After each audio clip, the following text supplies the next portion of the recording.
Okay. I'm Jim Sporer from IBM Almaden Research. Doug has asked me to tell you a little bit about the Webby technology. I'd like to start with a question. Can anybody guess why we called Webby Webby with that acronym? It's, yes? It's IBM sort of backwards and upside down. That's correct. Standing IBM upside down. It's very good. You get the free side award. So, the Webby technology, how many here have written a Java applet or a Java program? Okay, about a quarter or a third or so. If you're familiar with Java, I'm going to give a very brief technical definition, and then I'm going to get into, hopefully, some more application-oriented stuff. But think of Webby as a Java programmable proxy server that can exist on the client, proxy position, or server that can monitor the flow of information and edit it and customize it. So, why Webby? Information is flowing all around us in the world. It's flowing everywhere. And when information flows, there's an opportunity to add value to that information. And so, for example, if a person's reading a web page and they don't understand a word, there's an opportunity to come in and provide a definition for that word. Or if you're reading a web page and it says Intel or something like that and you want to see what the latest stock price is. This is some of the stuff that you can do if you're monitoring the flow of information and thinking about how you're going to add value. And I predict by about 2010, paper books as we know it go away. We don't have paper books anymore. Why don't we have paper books? Paper books are inefficient because they don't have intermediary capabilities built in. If you're reading a book and you want to have the book read to you, if you're reading a book and you don't know a definition of word, if you're reading a book and you want additional information, intermediaries are the way to go. And I'll tell you a little bit more about intermediaries as we go along. But I remember in the early days of designing educational software, which is something I did in the distant past, when we were building educational software, one of the hardest buttons to build, you'd create this educational software, and then you'd try to design this button for more information, And in the old days, and even in CD-ROMs, when you push that button, you've got to design all this extra stuff. But in a connected world, the for more information button went from one of the hardest buttons to define to one of the easiest buttons to define. And that just goes to show the paradigm shift that can happen. Things that were very, very hard in the past can become very, very easy if you've got the right technology. Scattered through this talk will be a number of URLs. If you want Webby, it's free. You can download it from AlphaWorks or from our various websites.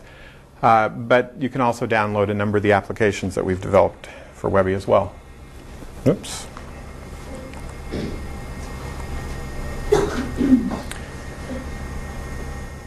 What's going on here? Here we go. I must have been hitting the wrong button. Okay. You can think of Webby as kind of like a smart pipe that information is flowing through.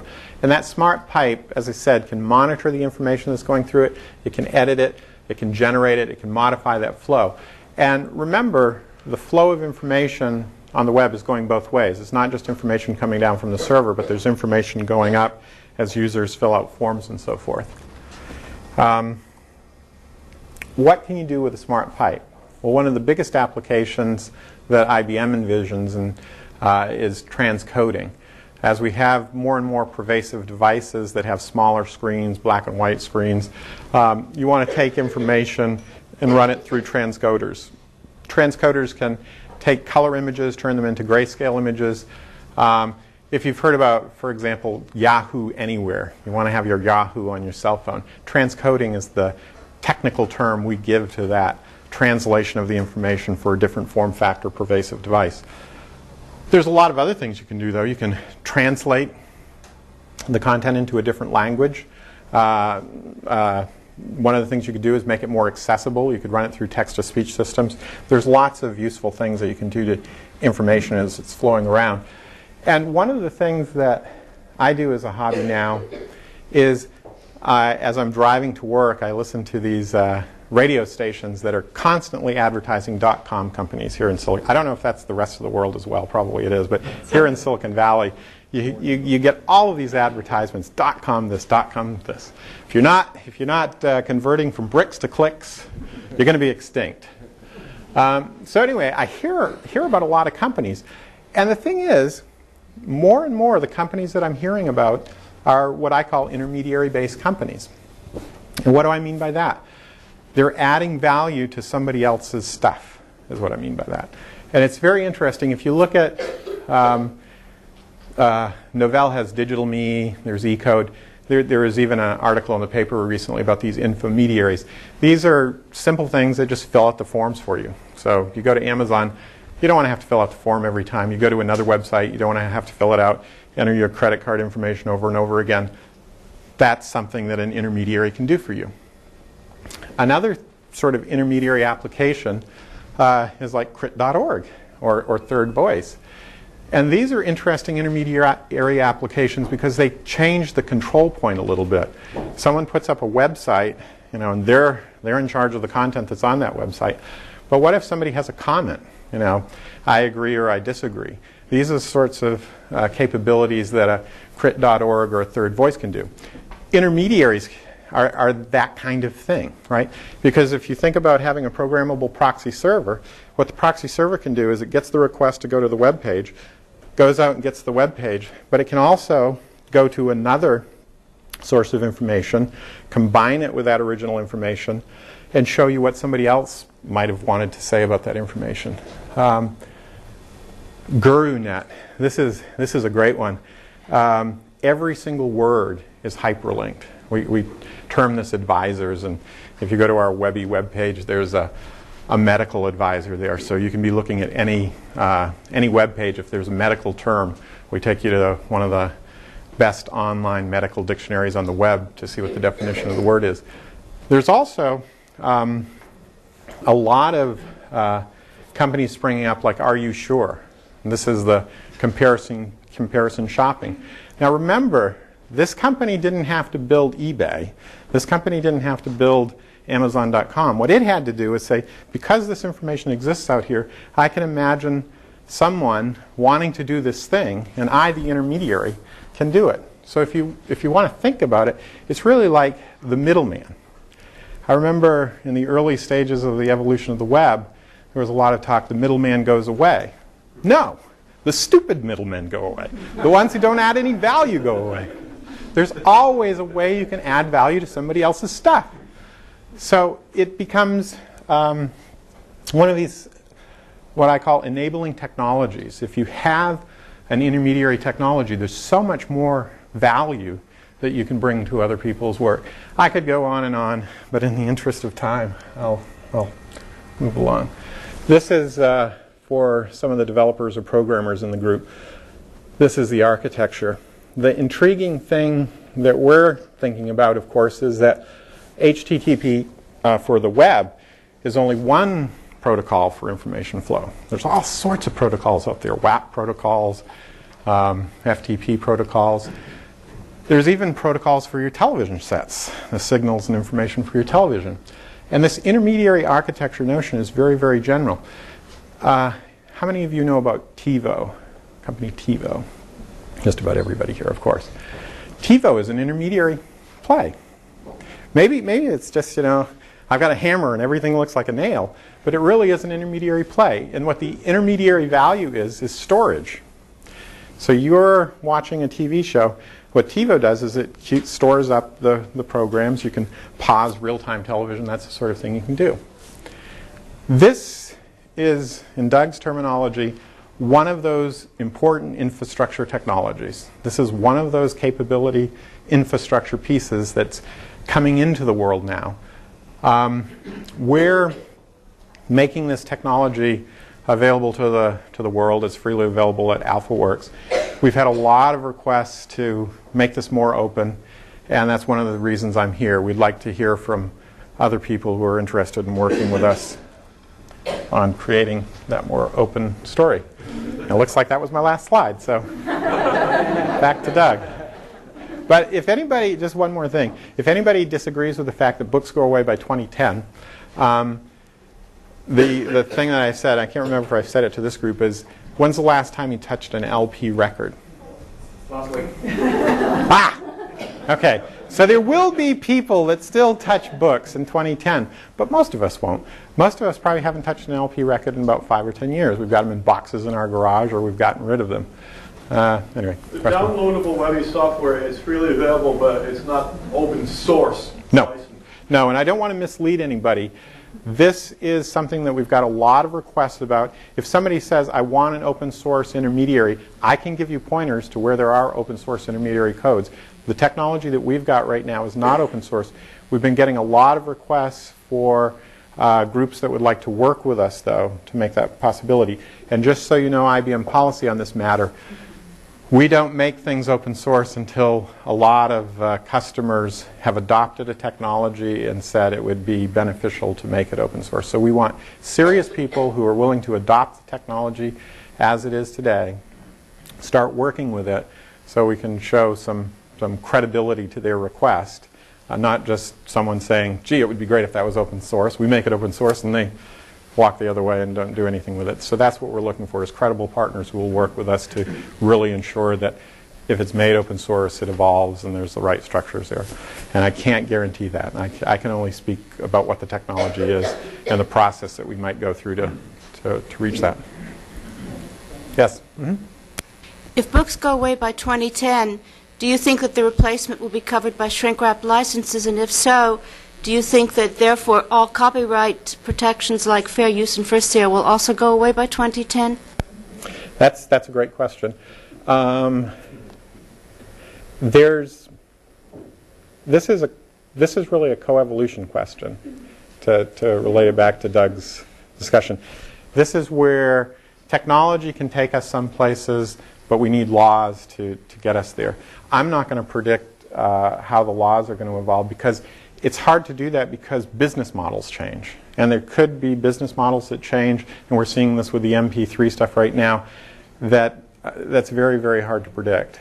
So all I can say is there's going to be a way for books to go away that's going to make a lot of people billions and billions of dollars. And how that evolves in terms of laws and technology, I could speculate, but I don't want to speculate right here. The direction of the laws is to do away with fair use and first sale. That's the direction we're moving. Okay. Jim, Great. there's a company that's doing a lot of work in this area right now that's actually pretty successful, called iCopyright. I don't know if you've seen it, but iCopyright.com. On reprint service. Right. Hmm? Adam? Well, thank you. I was just wondering, if IBM created Webby, then why can you download it from an Apple site? Did I say that? Alpha works, I said. Sorry. Very good, Adam. My son follows me around and corrects my mistakes. Okay, with that, we'll turn it over to Doug. Thank you all.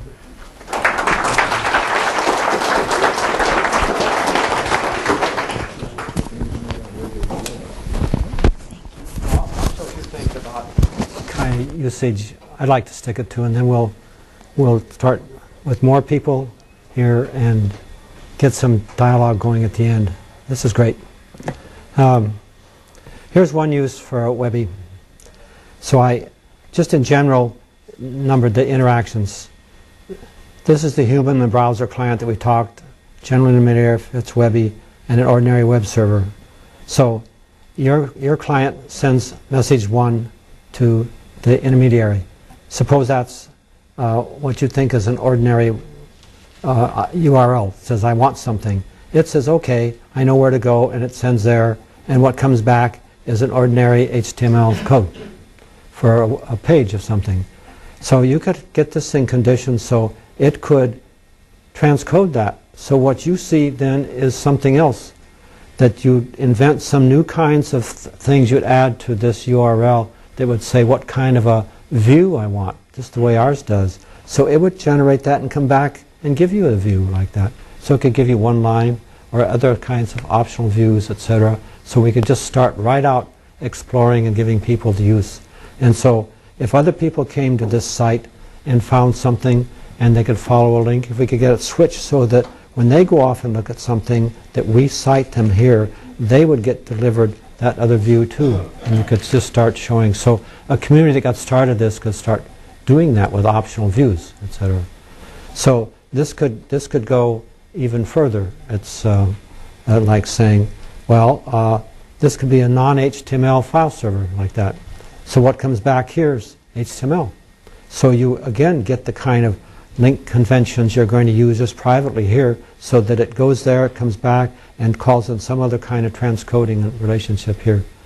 And for instance, it'd be really fun to say, oh, these are augment files that no one else can read. It comes back here and shows them structured with all those little tag letters, numbers down, the purple numbers there, so that that becomes something so that when this thing gets a link that says go to that thing, and this is the address I want you to go inside it, the address actually isn't there in that original web server, but it's there because of the interpretation you've trained this sort of way you ask Webby to do the work to come back.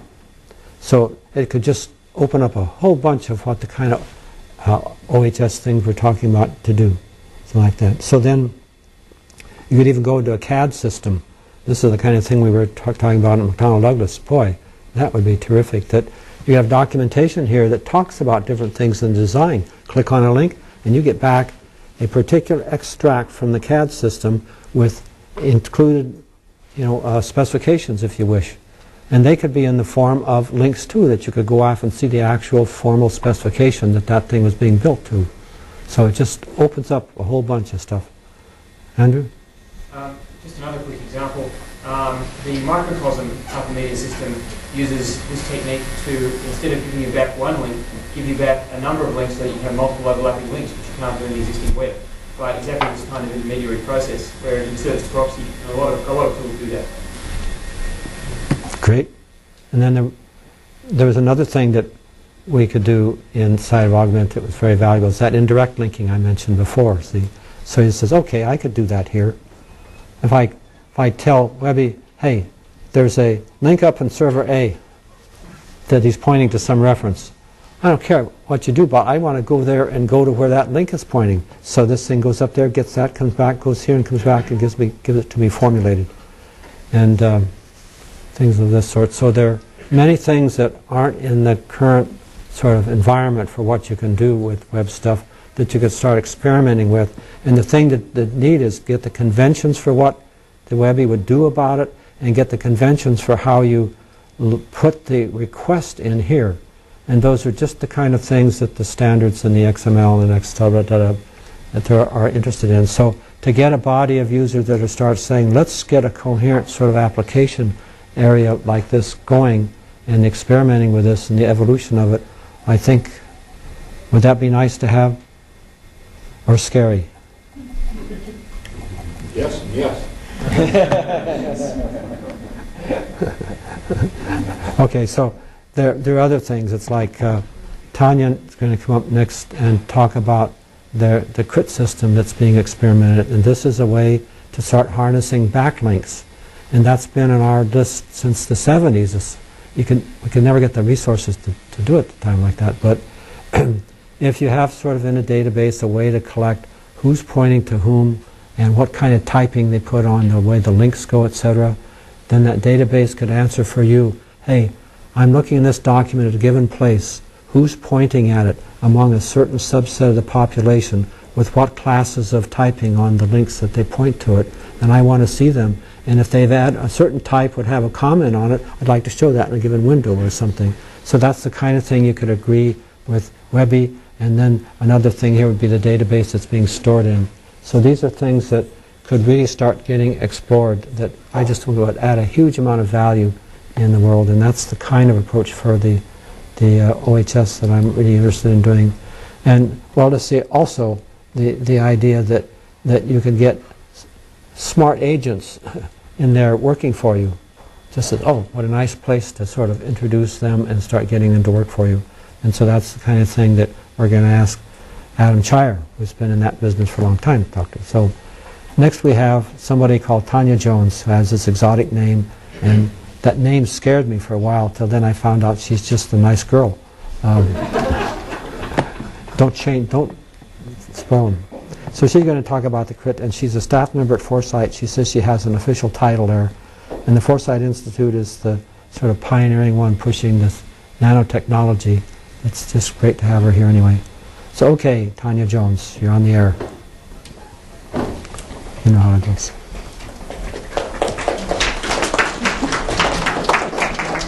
Sorry. Okay, as Doug mentioned, I'm with Foresight Institute, and our primary focus has been the development of nanotechnology and encouraging the development of nanotechnology. But nanotechnology is just one technology, and Foresight's goal is more specifically encouraging the development of many technologies and our ability to deal with them. Because, as everyone knows, the pace of development is accelerating, and unless we discover new ways to deal with it, we're going to be left behind. Now, with our web enhancement project, the main goal was to enable key aspects of Doug's, Ted Nelson's, Eric Drexler's hypertext vision, the Xanadu vision. And specifically, we were looking to address the knowledge sharing elements and provide annotation of documents, more specifically, annotation of other people's documents. Now, this is very similar to what Third Voice has recently been in the news, having developed first. Well, this is actually inaccurate. Foresight developed this first, and because of our long-term strategy of using this as a critical discussion tool, in the classical sense, we are not out there to try and, yes? Copying Lee developed the first of these annotation systems. Was he working for Foresight at the time? Yes, he is. He is the person who wrote the Crit Link software, and we'll get to that. He's out of town. He's out of town. So, But when he developed it, he was working at Foresight? yes. Oh. Okay, we'll just move right along to that. The Crit Suite implementation actually is 3 separate parts, all open source, so you can download them, only not today because for some strange reason the Crit site is down. It's good timing, I know. But the aspects are Crit Link, which is a bidirectional linking software.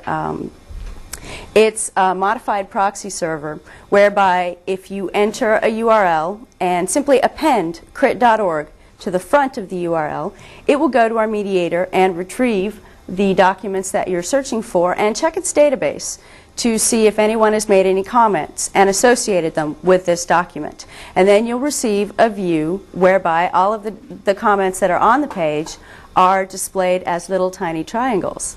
And those triangles have meaning. They do. It's good.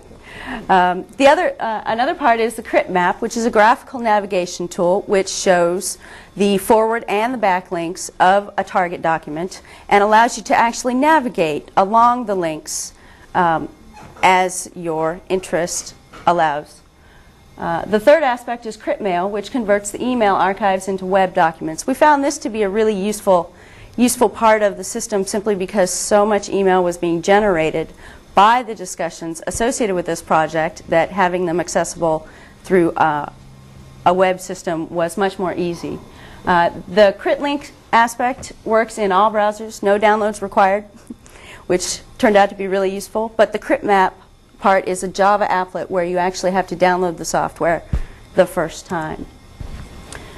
So we had in the course of the development, we had to identify what are the usual types of comments that people will want to make on a document. And we isolated 4 of them primarily.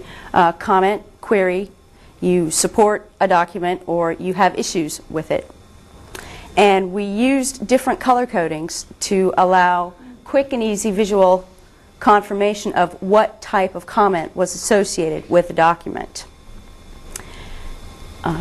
This is part of the interactive review process, and by fine and coarse-grained anchors, I mean that you can have most anchors are say a URL is a link to an entire document, and with Crit you can actually take a word or a paragraph and link to that part of the document directly. Now, if I go in and make a comment on a document that's a simple pointing out a spelling error, If that spelling error is revised and fixed, then my comment is not erased. It actually moves to the bottom of the view so that you can see that at some point a spelling error did occur. But since the actual spelling error no longer exists in the document, then there's no place to link to up in the main body of the text.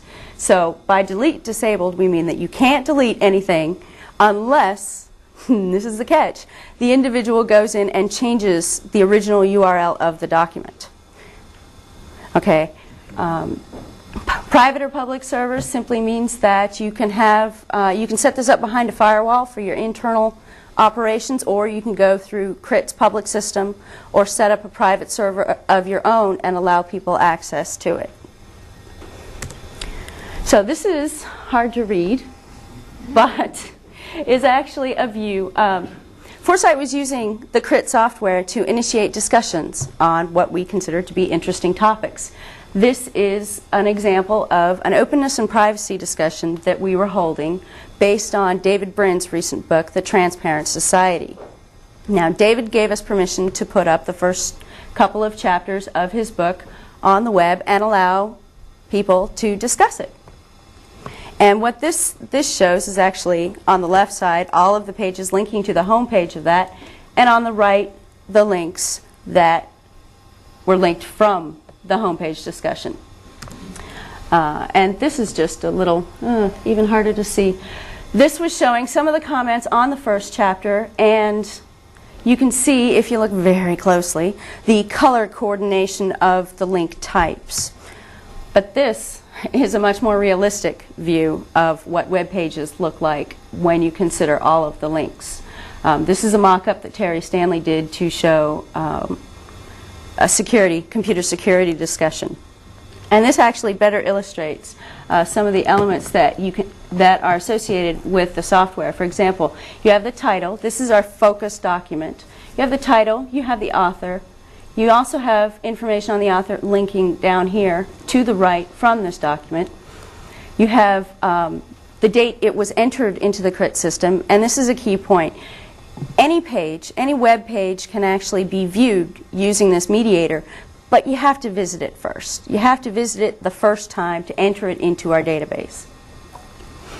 And then the last aspect down here is the URL. Now, if this were live, I could actually look at this and read the little bit of information that is provided about these documents coming off of the side, and then go to them in the web browser. So, and CRIT mail, the third aspect, the advantage of this was ASCII to HTML conversion. As with the CRIT link system, you could actually have fine-grained links to your quoted text. We found it to be an improvement over conventional mail, where you could actually see the threaded replies. There was also a monitoring system set up where, if you choose to, you could be notified when someone makes a comment on your document, or a comment is made on your comment, and so on. Now, this was all very experimental, and there were several aspects of success to this. We did create the software. We did create the navigational tool. The user interface was fairly unambiguous after we went through several iterations on this, because we kept getting complaints, well, this is not clear in this way. And we went back and we revised it a couple of times so that the final version was actually pretty intuitive. It was the first implementation of the backlink technology that was envisioned. And we've used it in several places. The nanopolicy stuff that you heard Neil Jacobstein speak about last week. We had a conference, we took some notes, Neil wrote up a document, drafted a document, and the entire team used the CRIT software to mark up this document until we actually had a draft that everyone was willing to agree on, and then we published it and submitted it to comments by the rest of the community. A few years back, Scientific American did an article in their April 1996 issue on nanotechnology. And fortunately, the CRIT software came very handy in this, because Scientific American didn't have a very futurist, they had an inappropriate view that they presented that a lot of people objected to, even the people from Foresight who were quoted in the article. So we decided to apply CRIT to this and marked it all up. And this actually engaged our community in a great way to determine some of the finer points of nanotechnology that people agreed on and disagreed on. And the interesting thing about this is I went looking for this morning. If you go to the Scientific American website in this age of the new National Nanotechnology Initiative, you will find that if you do a search on nanotechnology, there is no article. They actually, because of this debate, I can only assume, they removed their article from their website, and now you can find absolutely no information on nanotechnology at all. Can't you make a crit on that? Well, we're actually going to circulate that because I just discovered this. It's very exciting. So, very entertaining. And, and this is just a little graphic that we developed. You can put this on your website. You can download it once our site is up and running again, where you just click the button and it appends the crit.org URL to your URL, and it automatically goes and fetches the document. So this has been very good learning experience for our community. We intend to use this experience to develop our next set of social software, hopefully in collaboration with Doug. This is something that we're very committed to continuing to work on because as the technology improves, we must improve. So, any questions? When you have this on a specific topic, I can see it's absolutely excellent to use right as it is right now. But taking something... You have to hold it down. Exactly. You do have something to learn from the UN after all.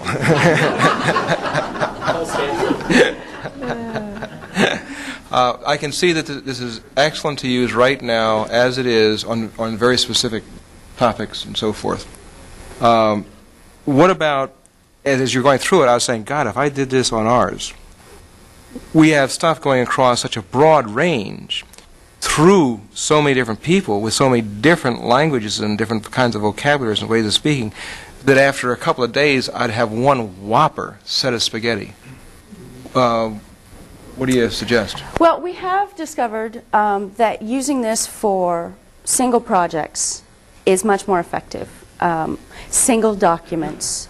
We have found, especially, for example, the Scientific American debate, half a dozen people had a comment on the same paragraph. The triangles would extend across the screen. It becomes quite cumbersome to find the exact things that you're looking for. So you're absolutely correct, and this is one of the things that we need to take away from this experience is that it does work in a limited, it does work well in a limited set of situations. Yes? You described a situation where you and your colleagues talked about a draft that one author had written and marked it up and finally got to something that people all liked, and you published that. So that discussion converged, basically. Yes, it was. We've had it suggested here that in a lot of other scenarios, the dialogue would likely diverge. Do you have any idea what the convergence criteria might be for a system using something like this? Well, I can see many situations where it would be impossible to obtain consensus. And in a case like that, this would be a tool for simply providing arguments.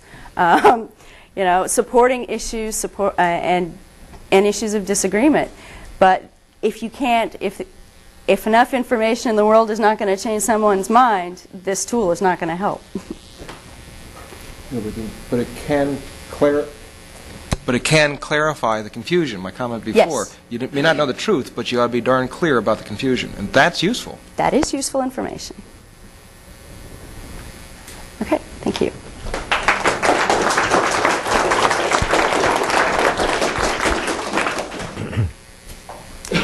I bet she fooled you too.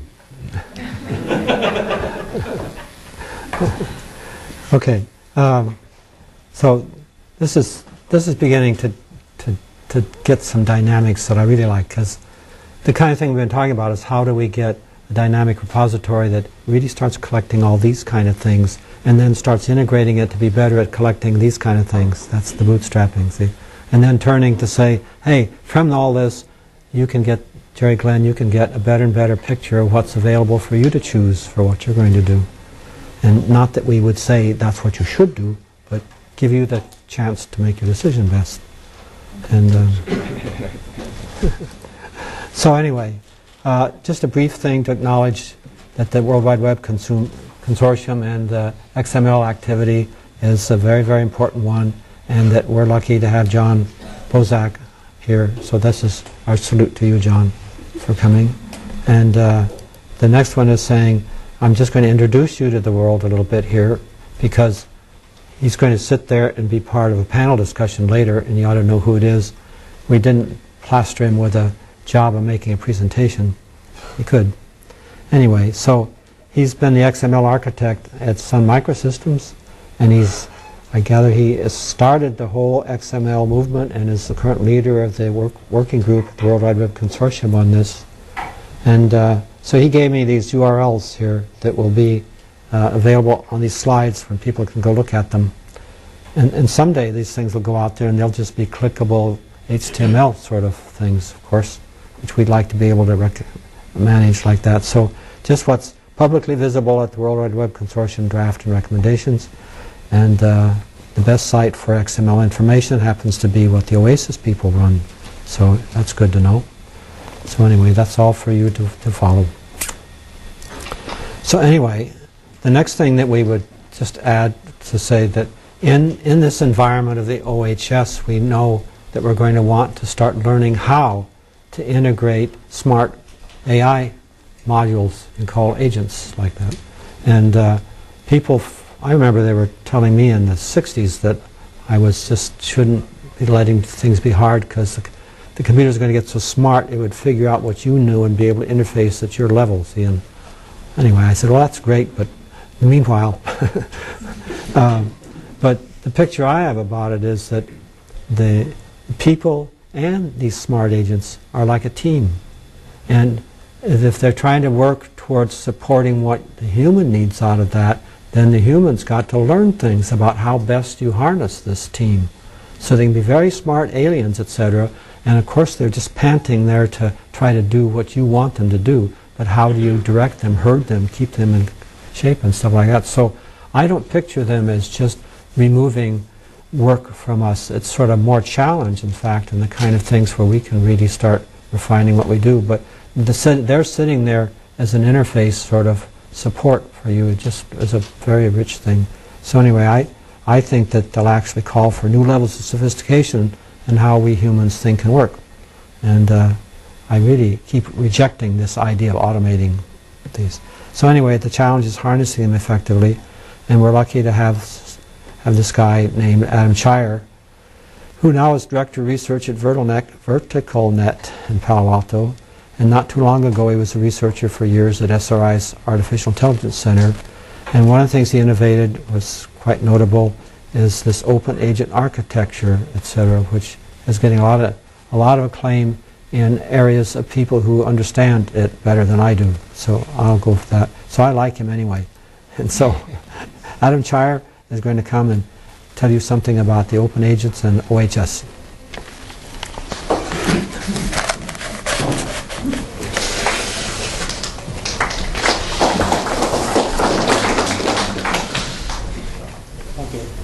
So I've been at SRI previously and following Doug's work for a while. I wanted to today say a few words about agents, say a few words about my experience, also bring something to the party. So today we can download Webby and Crit and a lot of other things. So I'll try to add one piece for people to look at. And then what I'm going to try to do is suggest, after talking about lots of future stuff that we could do, try to start a discussion on what I think we should do today to move a step forward. So what can we do to start creating an open source OHS system? So, and it'll be my perspective and controversial perhaps, but we'll take it from there. So, that was one of the problems. You forgot to tell me about that problem. Okay.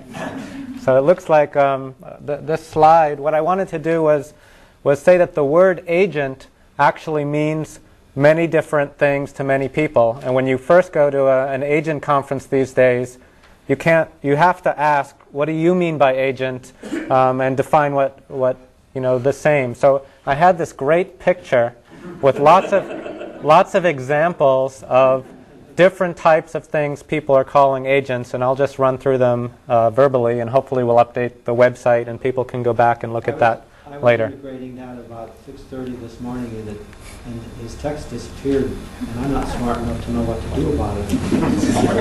Control A, see if it reverses. Control? Control A, just select all. Control AC or Control A? Hey, just reverse it then. Select all. Okay. Anyway, I can describe what I'm talking about. So as we clearly see, there are many different types of agents. Here are some of the properties that people are talking about with agents. Some people say agents are mobile pieces of code that move under their own power from place to place. So this is really about mobility. Examples of such applications are General Magic, I guess, was one of the pioneers and holds the patent on this type of mobile code. But things like Telescript from General Magic, D-Agents in the research community, and a number of others are focusing how do you move code from place to place and what efficiencies do you get. Other types of agents are called autonomous agents that have to react and deal with unexpected occurrences such as slides disappearing in the middle of a presentation. And these are typically based on reactive planning technologies. You see incarnations in physical robots. So this is a whole community of agent researchers who are very different than some of the other agent researchers we'll describe later. Some people, for instance, from MIT, Patty Maas, has focused on learning in agents and trying to share opinions or have collaborative filtering or sharing of opinions, and that's what they target as agent systems. I think I'm going to... Some particular groups, such as Microsoft, considers agents to be visible and interactive and perhaps dialogue with natural language. So, for instance, Microsoft Agent is a graphical, animated character, such as you'll find in their Office products that can take on a more human appearance. And finally, down at the bottom of our picture, this will get to the work that we've had been looking at SRI, which is distributed agents or communities of agents. And the idea is today's distributed object systems are often very brittle. Can we actually have a dynamic, changing, heterogeneous, distributed cooperation and competition going on with computational elements? And so how does this relate at all to Doug's open hyperdoc system? I want to bring out the point that today we've been talking a lot, or in the past we've been talking a lot about document management. A community has to publish documents and information. We should also think about how can we manage services. So it could be any computational elements. It might be a compile button or a summarizing program or other great artificial intelligence or non-artificial intelligence programs. How can we bring in services into what we're building for this scape? So this picture actually appears. What I'd like to bring to the table to look at someday and maybe contribute is something called open agent architecture. What we've been looking at is how can we create distributed applications or systems which are composed of a number of processes that are cooperating and competing and can come and go and work together in a more dynamic way. I'm not going to talk a lot about this, but the term we've been using is delegated computing.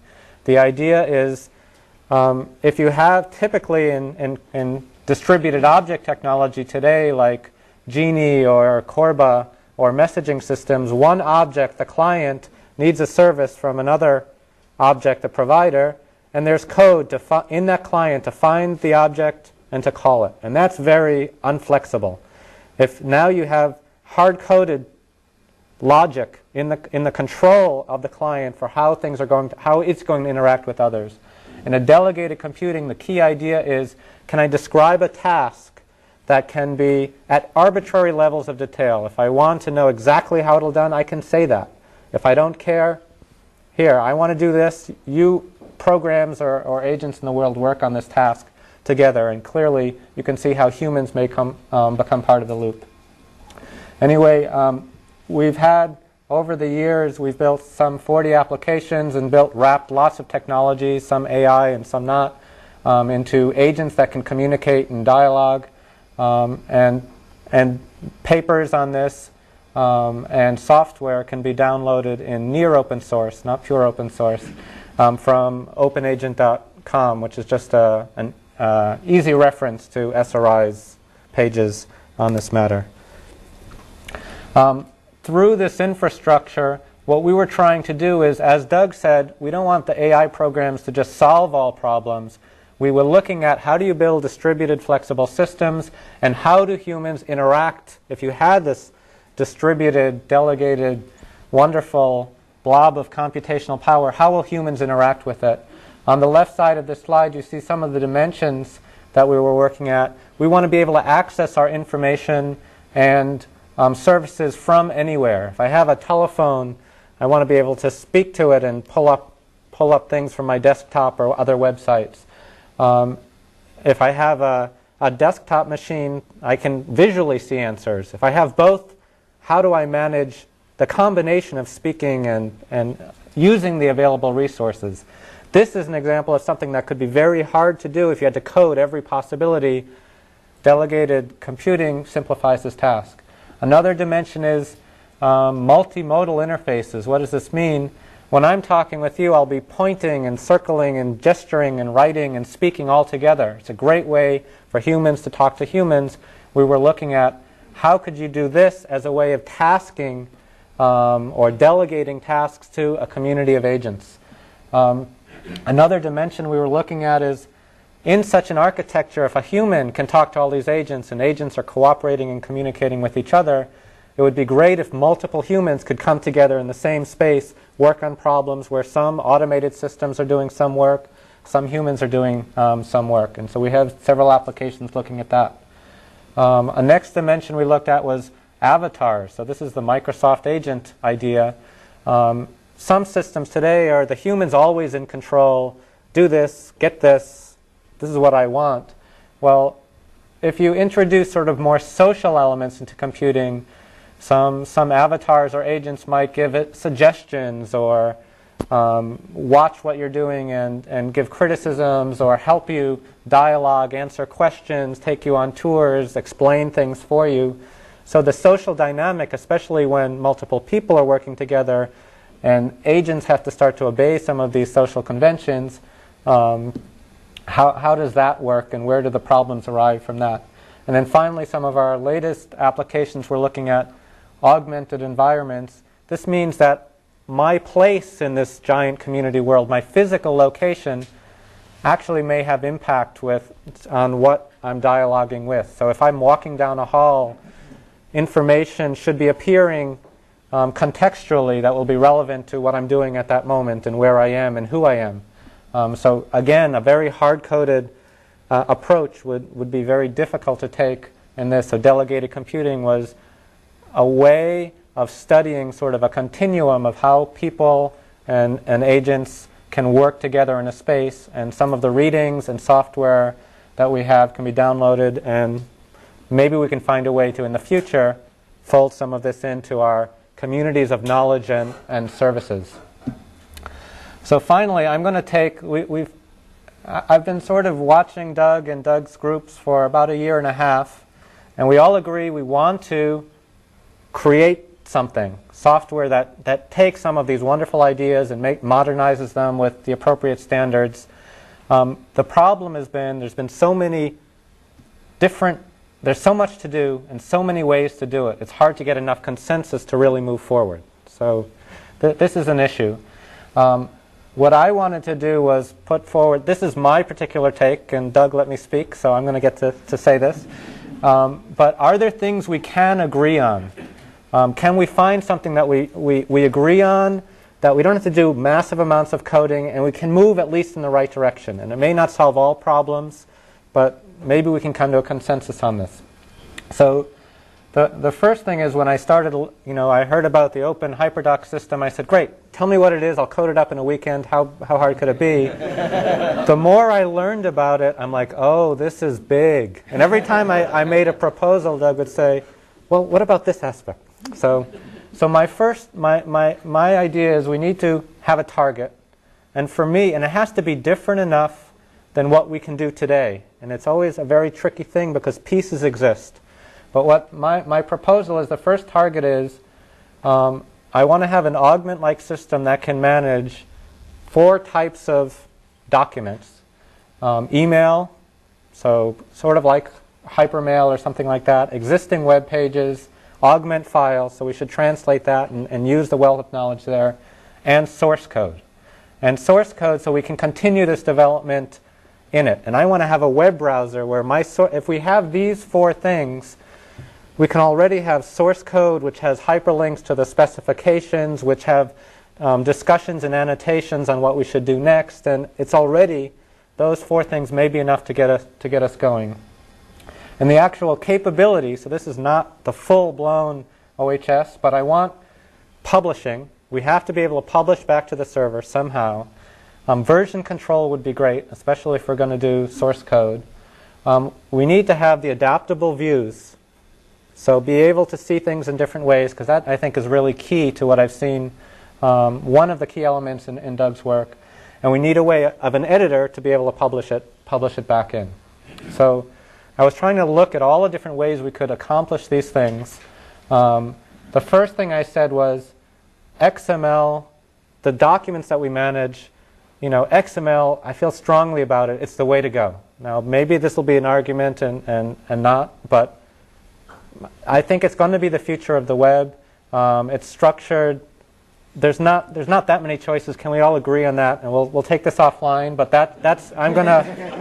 I'm gonna put that forth. So to do that, that means we need to. There's some tasks involved.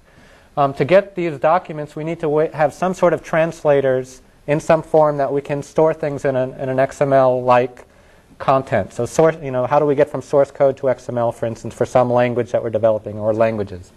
Also, we need translators for Doug's work, or the augment files. It's got all the right properties, so we need to define a schema that'll meet these minimal criteria, write translators, and we get a body of documents that we can work with. Step 2, so publishing. So I looked around, how do you publish documents today on the web? I've seen there's HTTP where you have the put command, but the best standard, this is an IETF effort, is something called WebDAV, and I haven't seen a lot of discussion on this yet, but it stands for Web-Based Distributed Authoring and Versioning. So I'm like, wow, that sounds like what we need. And from what I've seen, it's not completely finished. The versioning, for instance, the version control hasn't truly been linked in, but it's much better than HTTP put, which is the only other real good way that I see at the moment for publishing things. So my next hard stance will be, let's use WebDAV as the method for publishing. Let's try to encourage or work with them to head it in directions that we want. But there are already lots of products. So on the server side, there was some discussion of something called Zope, which is an application server written in Python. I'm not sure this is the way to go because Python might not be as widely accessible, but that's, I want to use WebDAV. Zope might be a way to go. Apache has a WebDAV publishing module. That might be even easier. None of these things integrate with CVS or version control, but we'll find a way to add it on later. The next step for views. So how do we do the dynamic views? So Doug already showed us this using proxies. Originally, I was thinking we should build our whole client editor browser from scratch, or we'll use Netscape, and I was looking at this, but my standpoint now, and we can debate it, is we should just use existing browsers for a first try, use proxies to translate into XML the different views. And what proxy do we use? Webby's a great one. Another way of doing the same kind of thing would be to use something like servlets. And XSL is a W3C recommendation for how to translate XML documents into something. Well, that's what we need. So, and John Bozak may be able to help. So one question might be, is there a Webby XSL integration or something like that? There is? Oh, excellent. So now we've solved the... So maybe Webby XSL is the consensus we'll arrive at. Another step is editor. So we need some way of publishing this up through WebDAV. Now again, we could, in Doug's model and in real world, it's an integrated editor browser. And so my recommendation at the moment, after thinking about it in different ways, is I'm going to take a caveat. Okay, and I see some questions, but let me just finish. We'll open the dialogue. I want at the moment, my goal is to allow any browser, or modern browser more or less, to be involved. So what I was going to suggest, and it might not be the right thing, is let's let views be in any browser, and when we're ready to edit, we'll submit somehow as the same way we request our views, and we can talk about how to do that afterwards, up to our proxy. We'll say, I'm ready to edit this document. And what will happen is a new window will appear with some sort of Java-based XML editor that's enabled with WebDAV. So there are open source Java-based XML editors. There's freely available from IBM, for instance, Java connectors to WebDAV. So that should be pretty easy. And it's an accommodation, but it should allow anyone to quickly, with minimal effort, be able to take a document that we're controlling and publish it back using WebDAV. And then the final bullet that I thought, if we're going to do source code, for instance, we need a way of sticking actions of certain types, associating actions with the document type. So if we have a source code, I want to hit a compile button somewhere, or a make file, I want to hit a make command somehow. Or for a regular document, we want to spell check it or bring in other sources of information through proxies. I'm not quite exactly sure how to solve this problem, but I don't think it can be that hard. So a way of specifying how can actions be brought into this mix and associated with documents. And so that's sort of a kind of a poor man's open hyperdoc system that moves in the directions. I'm taking a hard stance on a few things like proxies, any web browser, WebDAV. I've left there are pointers that have to be we have to argue on, but so that's how I'll conclude today. So thanks.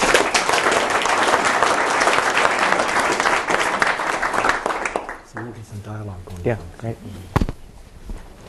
What we have now is 14 minutes or so of airtime, so we could have some dialogue that they'll share with the world, and we can go on beyond that a little bit too.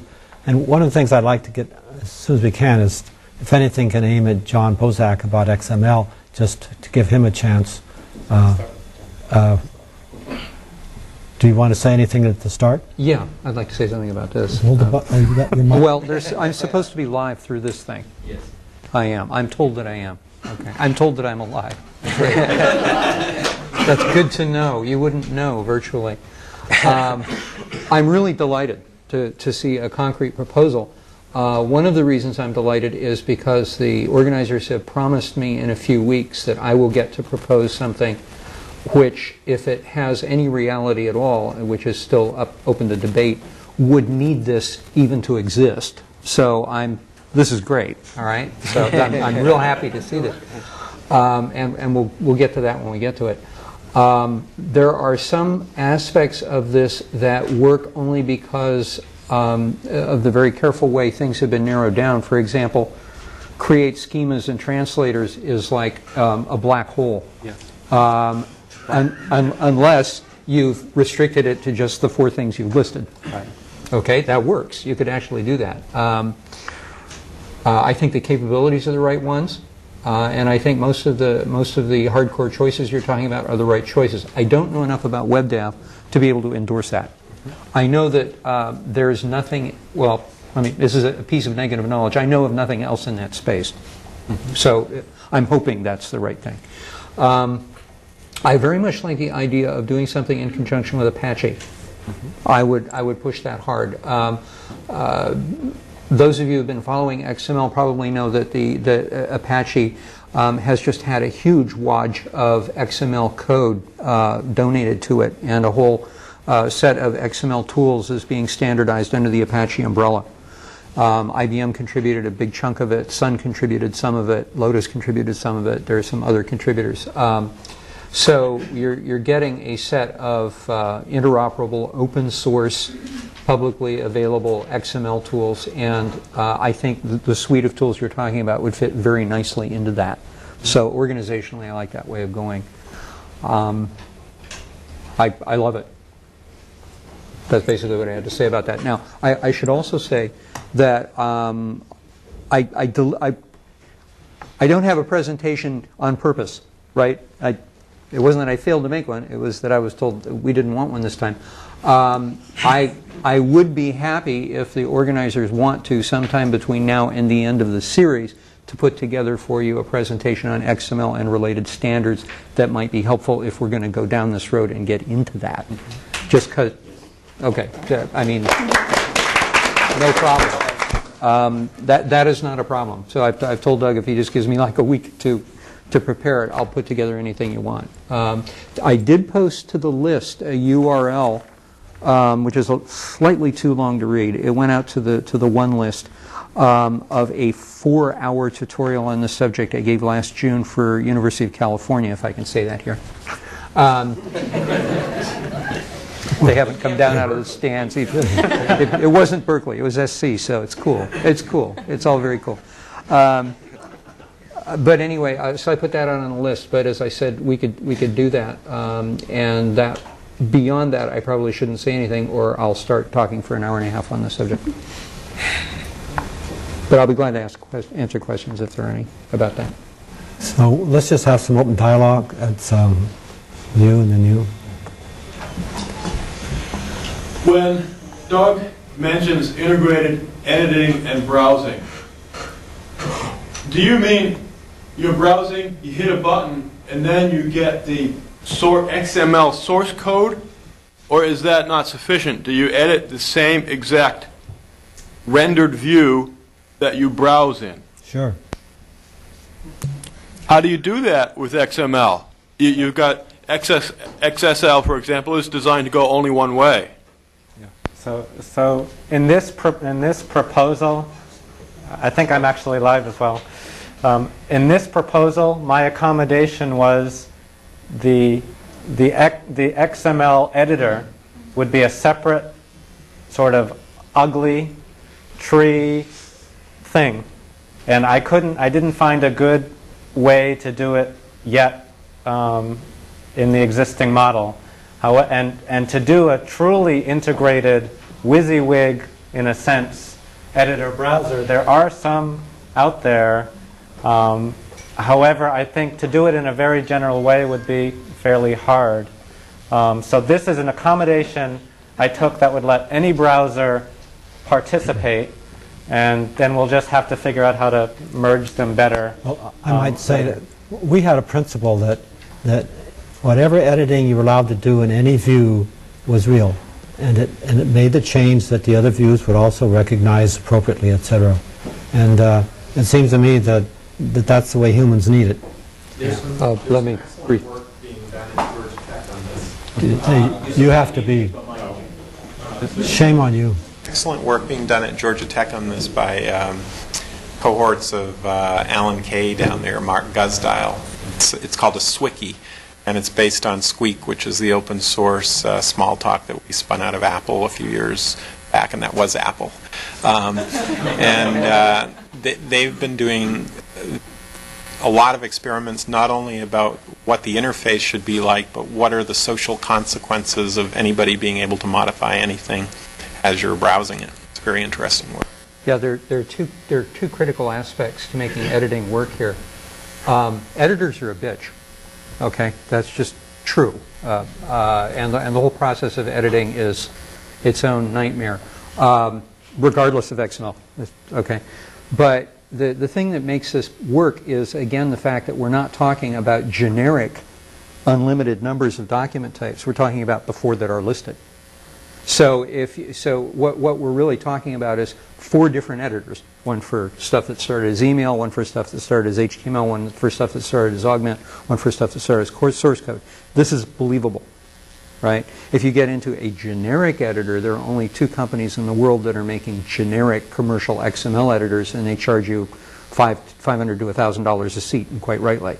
Okay, so your question is well taken. It's a hard problem generically. We could do it with these 4 by having XSL style sheets that worked with at least one company's existing browser, sort of, okay, well enough to make the concept work, I think.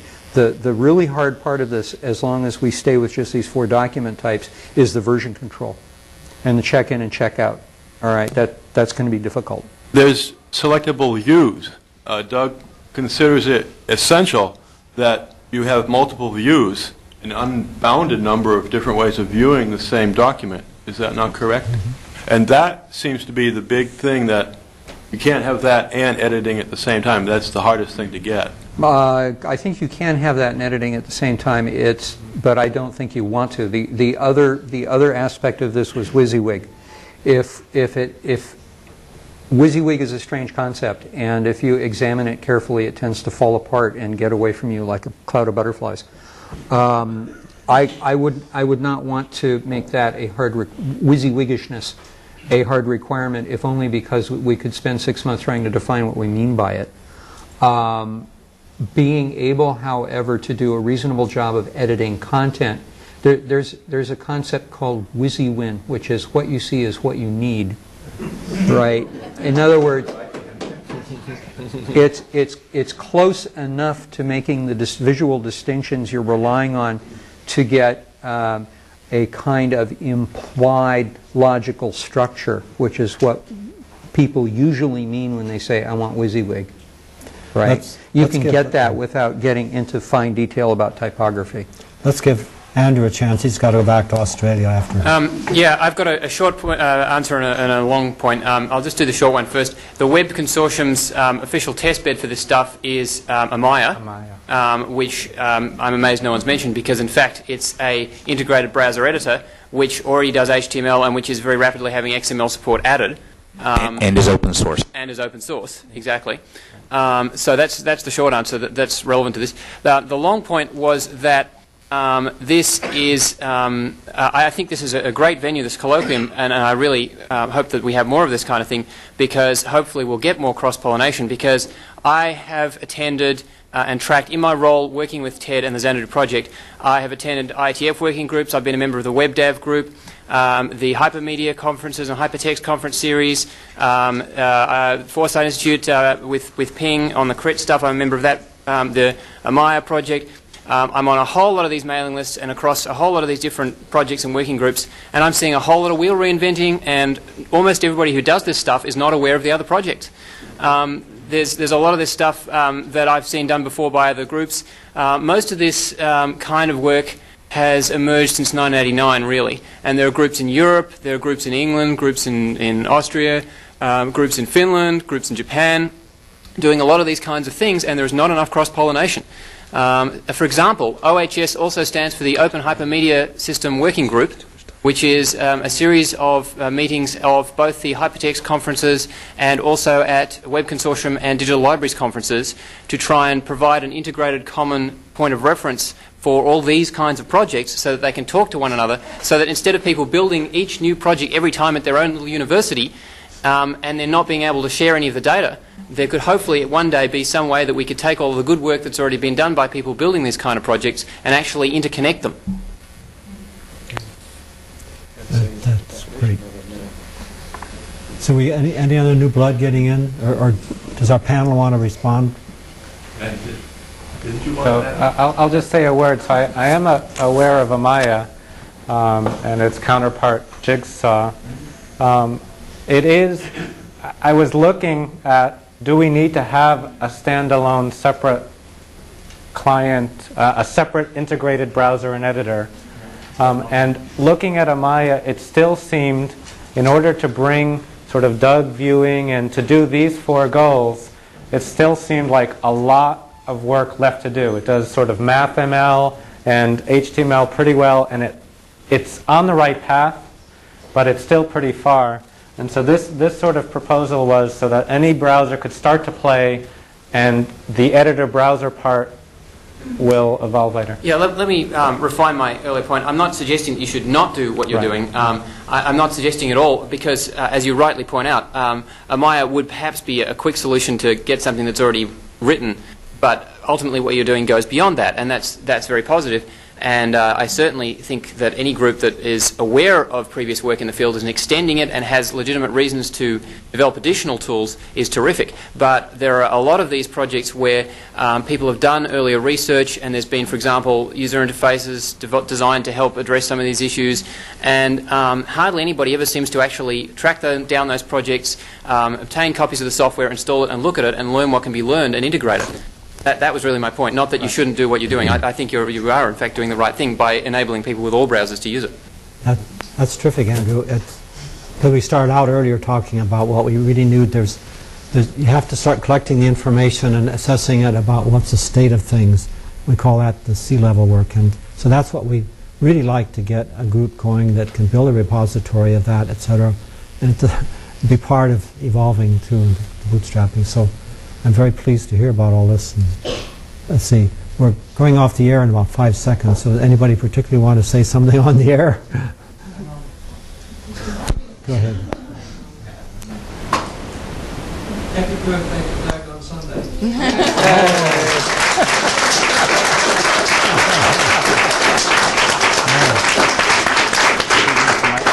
Thank you. I'm going to be a grown-up. Mike. Happy birthday to Doug on Sunday.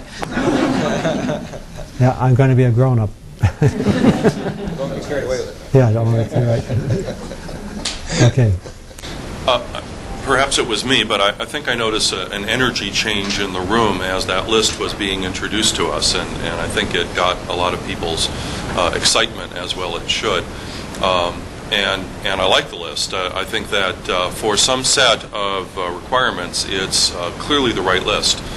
What I found myself reacting to is not being sure what the requirements were. Now, under first goal, it says capabilities. And that one could say, well, the requirement is to be able to do those things. That may be sufficient for many situations, especially research environments.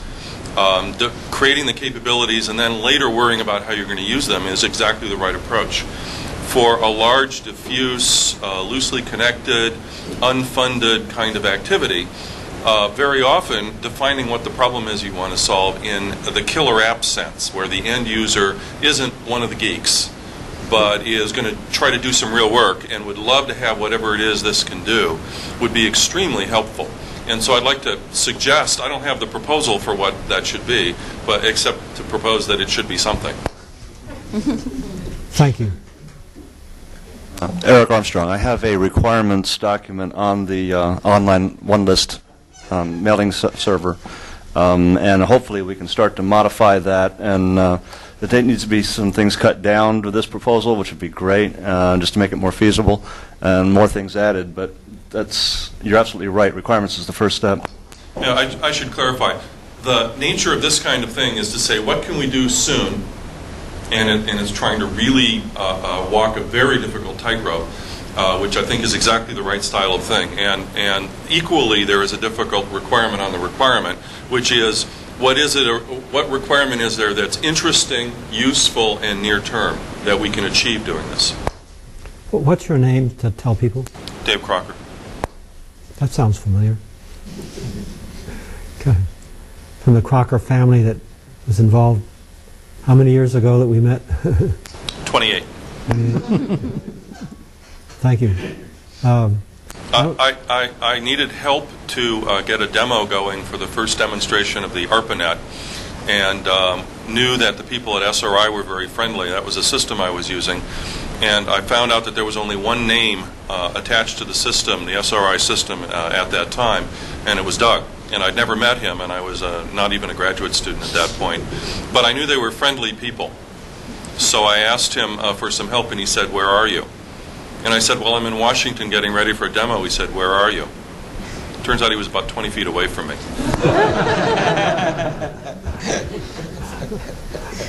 Yeah, it's a small world. And he must be getting to be almost a grown-up too. But,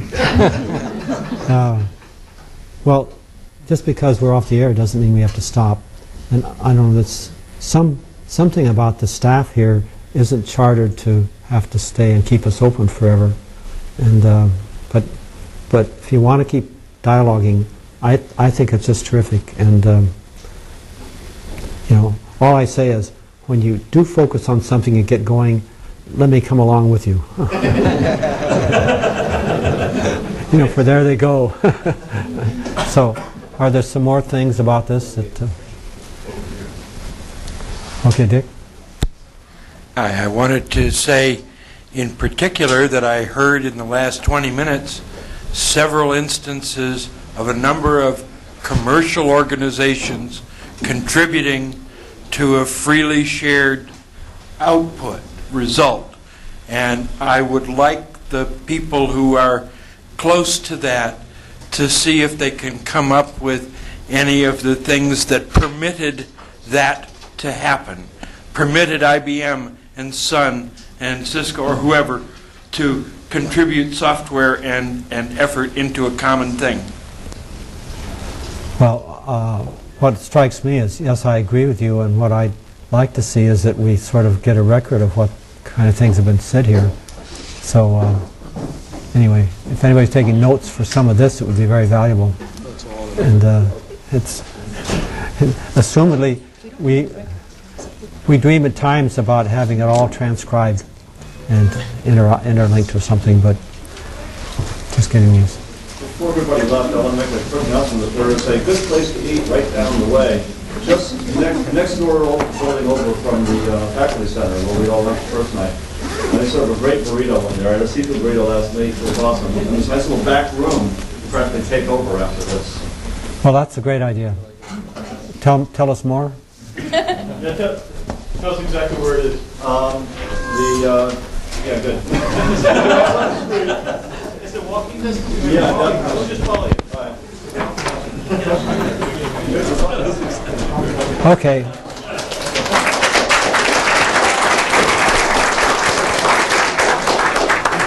Thanks.